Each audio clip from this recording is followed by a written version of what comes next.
One on Jadon Sancho. Um, how is it to train with him, and how far do you think he can go with the talent that he has? Clearly one of the biggest talents I've played with.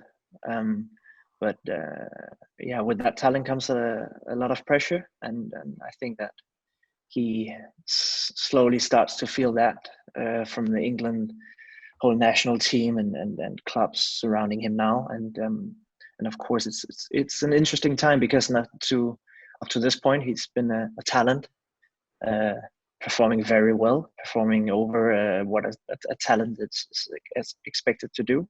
But there will always be a next step, and that's going to be interesting. Next step in the career, next step in development. But I don't see as a player, technical and physical, any limits for him. You know, he can get up there, but the question will be in his head and the effort he puts in, and of course, luck, injuries and stuff. But only looking at his skills, he definitely has what it takes to become one of the five biggest players in the world, and then all the things around is very difficult to see clear at this moment if it's enough, because you see big talents not go to waste. I would say he already did enough to prove himself. Yeah. He's 19 and he's his most score points in the league together with Timo Werner and Lewandowski, and that's amazing. But he should strive for more, because there's definitely room for that. So I did say last question. I'm going to sneak another one in. He always does that, Tom. He always does that. It's the last question. There's always something else. For ESPN, we got to ask about Gio Reyna and Erling Haaland. But I'm struck, if you just talk a little bit about Reyna and Haaland, but also I'm just struck by the fact that these are two guys who both had dads who were outstanding international caliber footballers. I'm just wondering, I mean, you play with a lot of talented young footballers. Do you think that informs the way the way they train or the way they play, the fact that they basically, from the time that, I don't know who was giving you advice when you were 8 years old, but from the time they were little boys, they kind of had the best of the best around them, advising them, helping them grow. Is that something that you see in the way that they train or the way that they've developed? Kind of, especially with Erling, I see a kid. I could call him a kid. He is young. He's twice your size, but yeah, he's twice your size. Yes. A young man that does everything to improve. This guy is annoying at sometimes, because everything has to be on point and more training.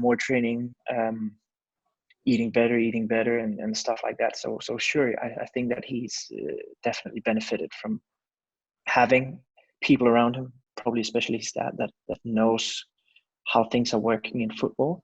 But on the other hand, with both of them, it's not like they stand out in that regard, that having parents that are famous football players, I don't feel that in them, in the way that they already are proven or comes from a good family in that regard. I think they're both very humble and taking crazy steps, both of them. Erling, of course, makes, I don't even have to mention the stats, and Gio as well, just coming in, American kid last year, traveled a lot back and forth, and suddenly coming in, still has his breakthrough to come, but definitely is a player that you should expect more from, because in training he's totally on level. You're only 28, but when you arrive at training one day and you have Haaland and Sancho and Gio Reyna there, does it make you feel a bit older than like all those kids around you? Definitely. Unfortunately, yes, I'm starting to feeling old. But Piszczek makes you feel young, right? Yeah, Piszczek makes you feel young. Then you haven't seen Piszczek without a shirt on, because this guy is ripped. So he makes me feel old as well. Thomas, thank you so much. So much for coming. Your time, really, really kind, and best of luck going forward. Thanks so much for watching ESPN on YouTube. And for more sports highlights and analysis, be sure to download the ESPN app. And for premium content and live streaming, subscribe to ESPN Plus.